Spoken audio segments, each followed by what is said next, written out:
Namaste, Jai Shivai. Hope you all are doing your sadhana and your spiritual journey is continuing with the grace of Paramatma. So today we are going to talk about the 3 different words, or even 4 or 5 different words that are used for God. Now God is an English word, right? And what the exact meaning of it and the way we refer to it, that I will explain in the end of this video. But the 3 different words like Brahm, Paramatma, Bhagwan, Ishwar. What is the difference between all of these words, and why there are even 3-4 different words that people use when even describing so many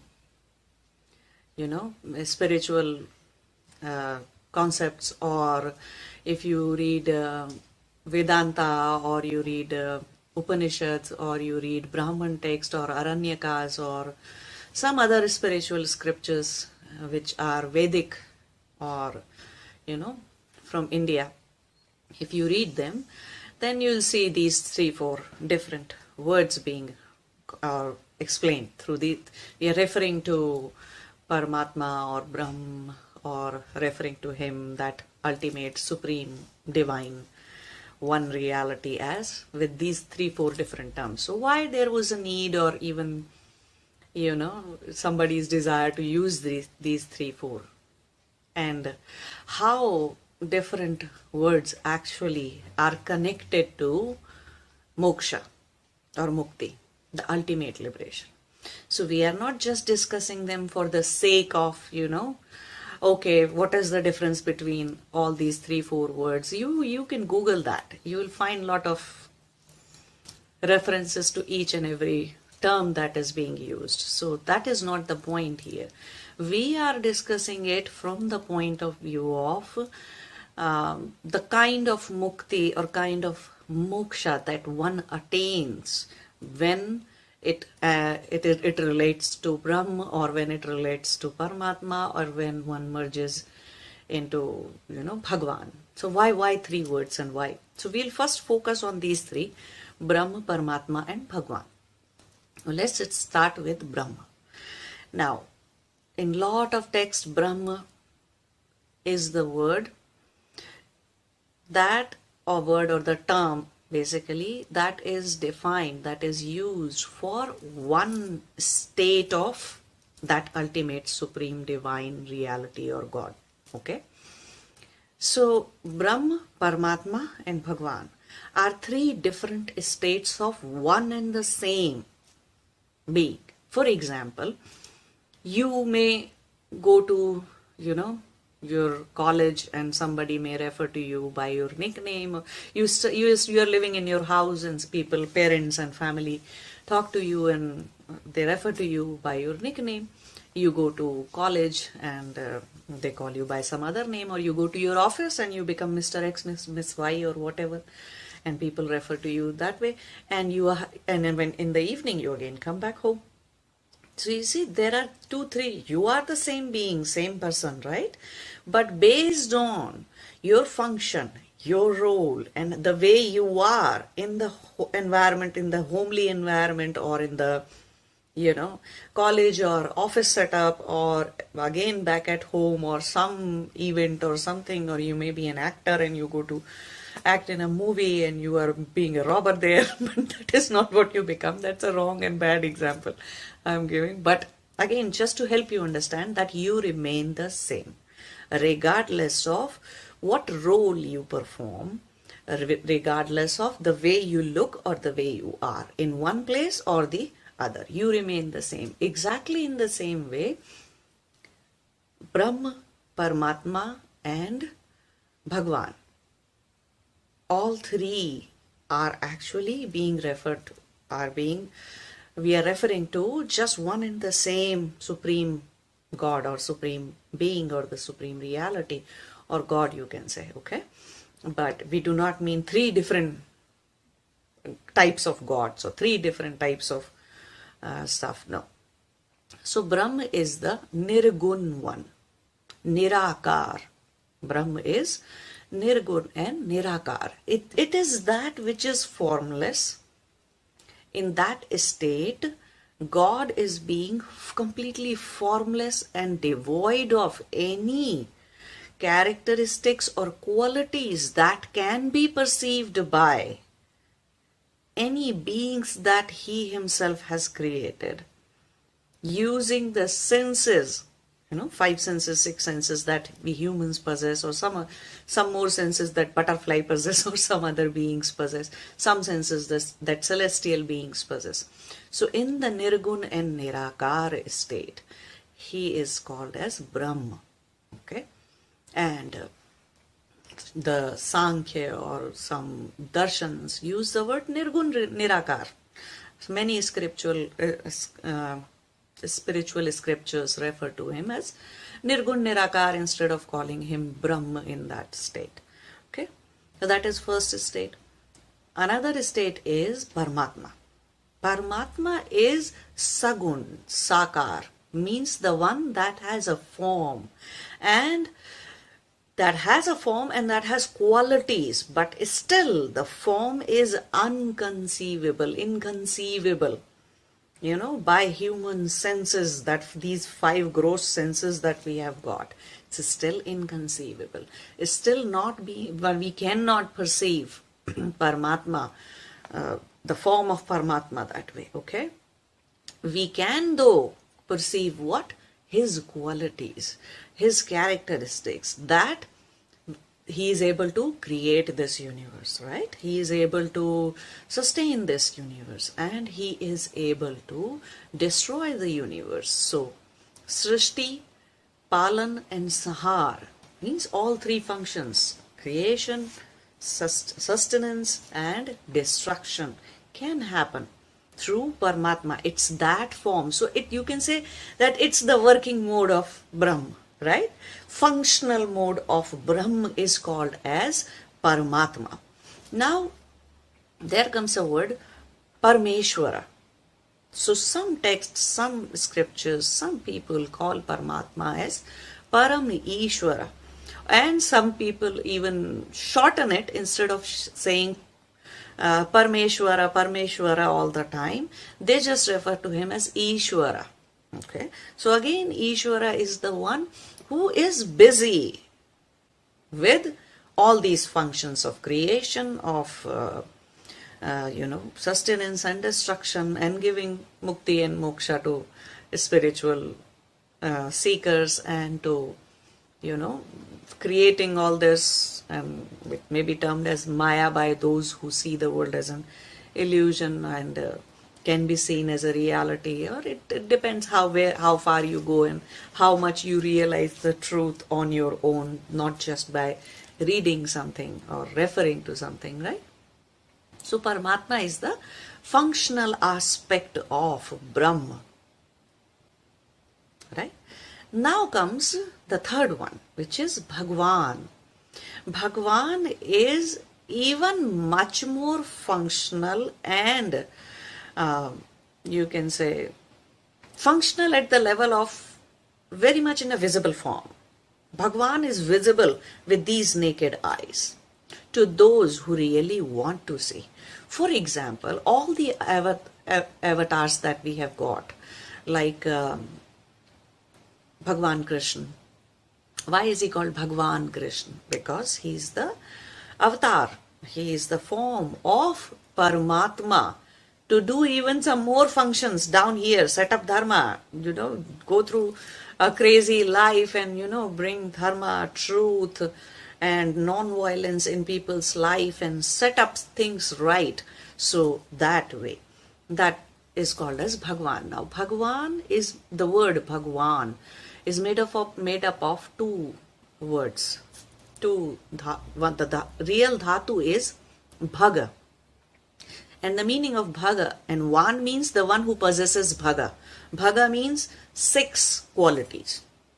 And those 6 qualities, anyone who possesses those 6 qualities, and out of those those 6 qualities are like vairagya, renunciation, somebody who is worshipable, somebody who is, has a lot of abundance and prosperity, and is settler of dharma in the world. Now, do not translate the word dharma into religion at all. It's a wrong translation. It's a non-translatable word, dharma. Okay, if you want to understand what is the difference between dharma and religion, there is a separate video that I have made long back. You can search on my YouTube channel and you can watch that. So the one who is said, so there are 6 qualities that Bhagwan has. And from that point of view, a lot of gurus, those enlightened gurus, were also termed as Bhagwan because they possessed all those 6 qualities. Many of them were termed as Bhagwan. So you can say that we have Bhagwan is something that, Guru is Bhagwan. At times, a lot of people think that way because they possess those 6 qualities. Most of the samadhis guru or enlightened gurus have those 6 qualities in them. So they can also be called as Bhagwan. Or time to time, the avatars that we had in our Sanatana Dharma, the Bhagwan Vishnu or, Ram or Bhagwan Ram, or you can say, Varaha avatar or any other avatar that has happened, they all are called as Bhagwan. Okay. Now, what kind of population, people, gets attracted to one or the other? So a jnani, a seeker of truth, a lot of people, those who start their spiritual journey in search of wisdom, right? Gyan marga, Gyan path, wisdom path of yoga. Those who start from that way, from that door, they usually are termed as Jnani, and they usually are much more about that, in search of that Nirgun and Nirakar, means the Brahma aspect of Paramatma. Now, in the end, when one attains Nirvikalpa Samadhi, all 3 aspects, they know that all 3 are one. It's just the different functions of the one and the same Supreme Being. But when they start and they do not know, then they are termed as, I'm looking for wisdom, I'm looking for Gyan. And the ultimate cause of Bandhan is spiritual ignorance. And ultimate cause of Moksha or Mukti is wisdom, ultimate spiritual wisdom, right? So that's why Gyan is very important. So they are called as Gyanis or seeker of Gyan. And these were also the people, the rishis, the rishikas in Sanatana Dharma, in the Indian Vedic system, who wrote so much, who wrote so many scriptures, who wrote Upanishads, who wrote so much, because they went much more onto the side of, they were much more interested onto the, just that unmanifest power which can manifest anything at any point of time. When Brahma becomes Paramatma or is existing in the state of Paramatma, through that Paramatma state, Brahma is able to manifest anything in this world, create this world, sustain this world, right? All 3 states exist all the time. So Brahma, Paramatma and Bhagwan, all 3 are existing at all times. It's not that when one exists, the other is not, or this exists and that one is not. No, it's not like that. So all of them are existing at all times, right? Still people pray to, or are in bhakti with Bhagwan Krishna so much, right? And or many other avatars or gurus, those who were called Bhagwan, they were so much in bhakti with them. So that is the Jnani or the wisdom seeker or the truth seeker. Those who start that way, they become much more inclined to the Brahma. But then the population which becomes much more inclined towards Paramatma aspect, or the state of Paramatma state, which is more about creation, sustenance, and then destruction, and then all-knowing, and then, omnipresent, potent, and this and that, everything, all kinds of characteristics. There are somewhere around, 54 characteristics in total that have been called as the characteristics of Paramatma. So all those characteristics, that population is considered as yogi, because they are not only interested in the creator, they are interested in creation, sustenance, destruction, the entire mechanics and technical functionality of this entire universe, and everything they want to know. As well as they want to know Paramatma himself. Okay. So they are called as yogis. Now, those who are, following a Bhagwan, or, going towards Bhagwan, they are called bhaktas, devotees. Devotion is the only thing that exists between. What is the relationship between all of them? So, devotees have bhakti or devotion as a relationship between Bhagwan and devotee. That's the relationship. That's the way to connect to Bhagwan. So, and you do not need a lot of science or technology when it comes to Bhagwan. Right? People can think of Bhagwan as anyone or anything. Any guru could be a Bhagwan. Paramatma, any avatar could be a Bhagwan, or anybody, So a lot of people respect their parents so much that they treat them like Bhagwan. We say right? We say our parents were like God to us, like Bhagwan to us. So that is what the difference between, while a yogi and Paramatma has a strict relationship of doing spiritual practices, so it is with a Jnani and the Brahma. So you see all these three population. The reason bhakti is so much prevalent, and you see bhaktas everywhere, because one thing is that bhakti stops you from doing lot of bad karma. There's no doubt about it. Just think of it that way, that there are people who love and respect their parents so much that even when they had the chance to, do something stupid, or smoke a cigarette, or, drink alcohol or something, they didn't do it thinking, no, my parents won't like it. My parents will be hurt by that, or that is not right in the eyes of my parents, so I'm not doing it. Exactly, just because of love. If a person loves the other person, he or she may be a lover or a spouse, or, brother or sister or friend or anybody.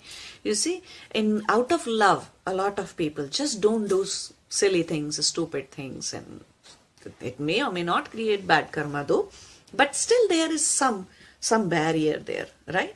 So in love, there is a barrier. Exactly in the same way, when somebody becomes a bhakta, they don't do all kinds of, bad karma at all. That is one thing.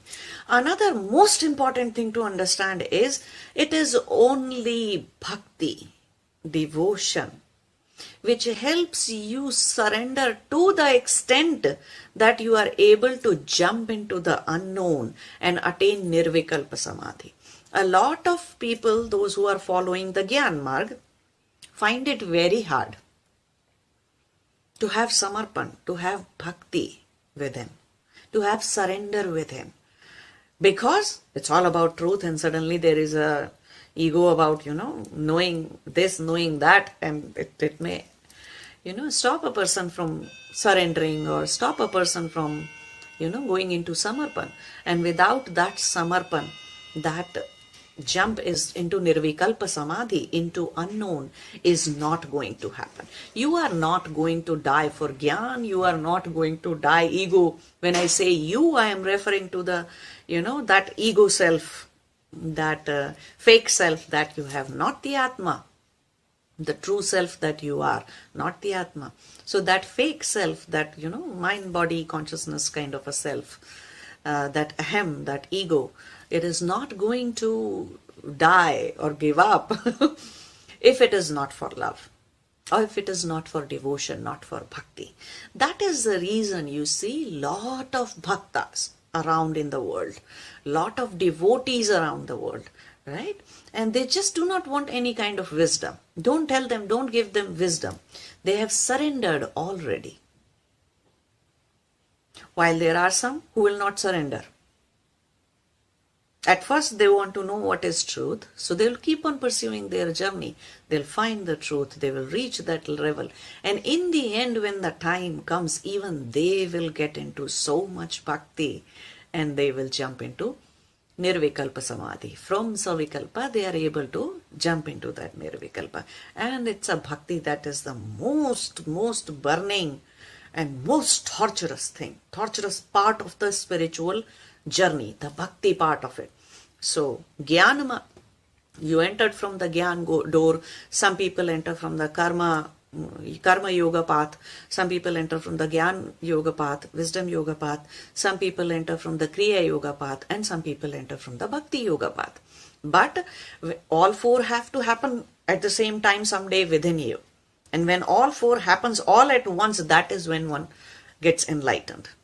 Okay, so it's not that for lifelong you got a membership of Karma Yoga Club, or you got a membership of Jnana Yoga Club or Bhakti Club or something like that, and you can retain that membership and you think you will be enlightened. No. Someday Bhakti generates Jnana, Bhakti creates wisdom, Bhakti goes at the level of Atma. And that is when not only it becomes super torturous, or because the ego is melting, the identities starts melting, starts dissolving, and it's a pain, it's a suffering in itself. And then wisdom starts happening, even to a bhakta, that they are in samadhi, this is the truth, and this is Paramatma, this is Brahm, and everybody. So even bhakta has to go through Gyan and wisdom and Kriya and Karma path. Similarly, all other three types of people also have to go through rest of the remaining of the three other kinds of paths. So everything has to become one. But bhakti is considered as supreme, because in the end it's the bhakti that will helps us surrender, nothing else. Now bhakti could be with Brahma, with Nirakar. It does not matter which aspect you have bhakti to. Some people love ice, some people love water, some people love vapors, but you cannot exchange the functions. You cannot take a shower, use it through ice. You cannot use ice to shower yourself, or you cannot drink ice. If you need water, you need water. Where you need ice, you need ice. You need ice and glaciers. Then we definitely, for rivers and trees and environment, we do need glaciers. When we need vapor and steam in the form of rain, when it happens, and it's a necessary thing. It's a necessity. So all three functions, all three aspects of that one supreme reality are necessary. Okay, and then there's no fight saying, oh, you believe, or you are looking for Nirgun Nirakar, there must be something wrong about you, or that you are looking for a Paramatma aspect and there must be something wrong about it, or you must be looking at, if you are a bhakta of a Bhagwan, or you are, just all the time into your Bhagwan, in surrender to your Bhagwan, then there must be something wrong about you. No, there's nothing like that. There's nothing wrong about it. Okay, or you can start with any three aspects. And in the end, when Nirvikalpa Samadhi happens, or enlightenment happens, or when one attains moksha, mukti, then all three, one realizes all these three aspects very clearly. One has complete, full understanding of Brahm, the Nirgun Nirakar, the unmanifest aspect of God. One has full understanding of creation, sustenance, and all these functions and all the characteristics of Paramatma. Functional Brahma is Paramatma, right? So one has complete understanding of that. And one also has complete understanding of Bhagavan. And in a way, the one who attains Samadhi, they have all those six, they possess all those six qualities. So then in that term, they become Bhagwan. Not exactly the avatar kind of a Bhagwan, but still Bhagwan, because the only criteria to be Bhagwan was those 6 qualities, possessor of those 6 qualities. And that exists in any Samadhi Guru or any person who has attained Samadhi. Okay, so this is what is the difference between these 3 aspects of one supreme reality, one supreme self. Okay, now let's talk about the word God. A lot of time, people translate Brahm as God, people translate Paramatma as God, people translate Bhagwan as God, people translate,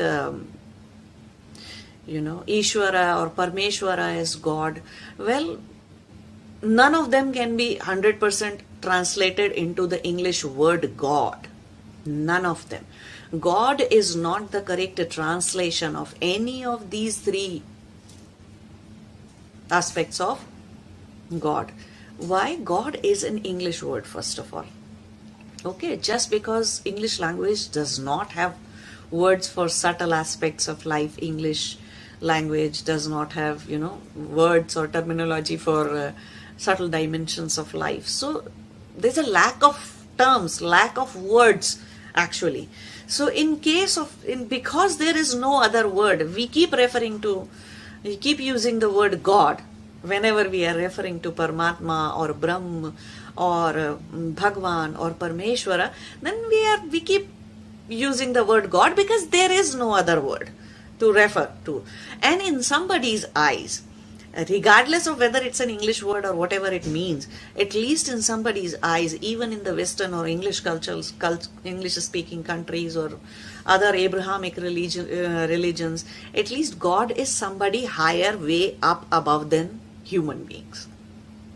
Right? So in that way, God word is used. Another thing that we need to understand is there are 3 Abrahamic religions, right? Christianity, and let's talk about Christianity first. So in Christianity, you see, as per Bible, Jesus is a son of God, right? Son of God is means then who is the God? If he is the son, if Jesus is the son, then their God is Jehovah. Okay. Now Christianity was created using another religion called as Judaism. So that is another Abrahamic religion. So if you look at the characteristic of Jehovah, the God, whose son is Jesus, okay, if you read all that, then you will see that he comes a little bit closer to our definition of Sanatana Dharma's definition of Bhagwan only. He does not come close to the definition of Paramatma when it comes to all 54 characteristics of Paramatma, and it definitely doesn't come close to at all the way we define Nirgun Nirakar Brahma. Doesn't come any close to that at all. Jehovah I am talking about. Then if you talk about so this was according to Bible, and that is why we say it's not a correct translation, because none of the word fit. None of their God's characteristic match with Brahm or Paramatma or Bhagwan. 100%. There's no 100% match. There's no translation, exact translation. So God is not an exact translation. Now let's talk about another Abrahamic religion, Judaism. So their God is Yahweh. If you read Torah, you will see Yahweh. And if you take some characteristics of, if you think of all the characteristics of Yahweh, then you will see that, some characteristics match Bhagwan, some of it match with Paramatma as well, but definitely nothing matches with Brahm at all. And even in Paramatma, it's just a partial match. Even with Bhagwan, it's a partial match, right? And these, three, and the third one is Islam. So if you read Quran, then according to them, Muhammad was the Pagambar of, or the prophets are the messenger of gods. So then who is God? God is Allah. Now if you read about the characteristics of Allah, some will match Bhagwan, some will little bit of match you will find with Paramatma. Again, partial match. No 100% match. So no 100% translation can be done that way, right? So no, that's why we say God. And another thing in these three religions, or you can say these are the only three main religions, right? Abrahamic religions. So in these three religions, there's no concept of seeking, first of all. There is no concept of, spiritually enlightening yourself. There's no concept of moksha or mukti. There is, the concepts are very different of following a religion. So either the Son of God has to come, or messenger of God has to come and save the planet, save the humanity, or the Son of the God has to come and die for everybody else's sin instead of making them responsible for their own deeds, their own actions, their own karma. No system of karma exists in those religions. So they are monotheistic theistic religions. So from that point of view, we say that we do not have God. Their system, entire system of God and everything is being controlled by either church or by, Judaist temples, or by, Pope, or by mosques. Okay, so everything is, a lot of pollution happened in the Sanatana Dharma as well, when temples took control. But still, the wisdom of yoga, the wisdom of moksha, mukti, did not get polluted, because it never came under the control of any kind of organization, centralized organization, like you have Vatican and Pope sitting there in the Vatican and controlling all the churches and entire business, right? So that kind of a thing did not happen. So that's why the true wisdom of yoga and true purpose of moksha, the seeking, all the system of karma, the knowledge of all these things, that did not get lost. And the major credit of all these things not being lost goes to actually that parampara, to keep on, the tradition, for all these to survive. These traditions survived only because there are yogis who are practicing all this, who are experimenting on themselves and realizing the wisdom and the truth by themselves, right? And other than somebody else trying to tell you that this is this, or this that is that, and this is how, this is what you should believe, this is what you should do, you should not do, or these are the moral codes and social codes, and this is this and that is that. No, you yogis experimented everything on themselves, and they realize the truth that way. So that is why, because of those kind of people, those yogis. And another reason was lot of sannyasis that we have in India. So the entire sannyasi system, the official renunciation system, does not come under any, what do you call that, any temple or any organization. There is one Akhil Bharatiya Akhada Parishad, and that is what takes care of all different kinds of sannyasis and mat, and there are lots of mat, and there are lots of things. So the tradition, the tradition of seeking, attaining samadhi, enlightenment, self-realization, survived. But in those three Abrahamic religions, there is no such system. So that is why we say that what they understand as God, what is explained of God in those three, is partially, compatible to, partially it can be translated into what we have, never fully. That is why we say we do not have God in our country. Right? Where we do not have gods in Sanatana Dharma. There is no God in Sanatana Dharma. We have Bhagwan, we have Paramatma, and we have Brahma. But there is no God.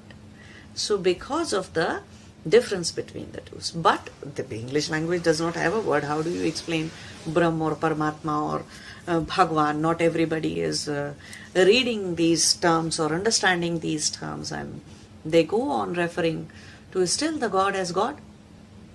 And there's nothing wrong. There are a lot of Christians who pursue yoga, and those who are truly a yogi, truly a seeker, and they are on their way to find out the truth. There are lots of, people from Islam, actually, and they are very much into the Bhakti of Brahm and Paramatma and Shaktis and the way that system has been defined, right?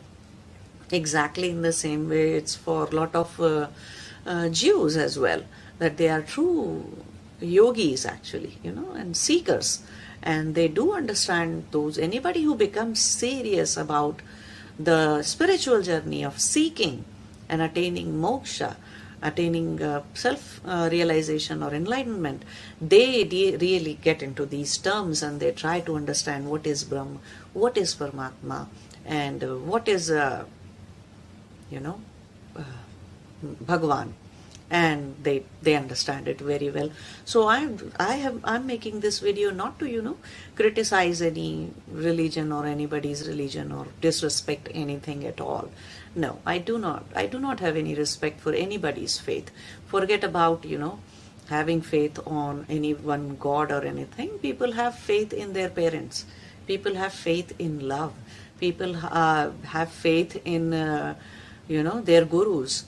People have faith on their parents. So many people have faith in so many different things. So nobody's faith is being disrespected here. Neither I am disrespecting or challenging any religion or anything. All I am saying is, what is the technical difference between the two, these 3-4 different terms that we go on using. And the reason this is important is because in the next video I'm going to explain what is exactly meant by different kinds of muktis, different kinds of mokshas that one attains when one realizes Brahma, when one realizes Paramatma aspect, when one realizes the Bhagwan aspect. Okay? Different kinds of moksha or mukti or stuff that happens to those who attain or reach the nirvikalpa samadhi level. Okay? So use your intellect, pure intellect, to understand all these differences, and it will help you understand the different kinds of mokshas. Okay? Namaste. Jai Shiva.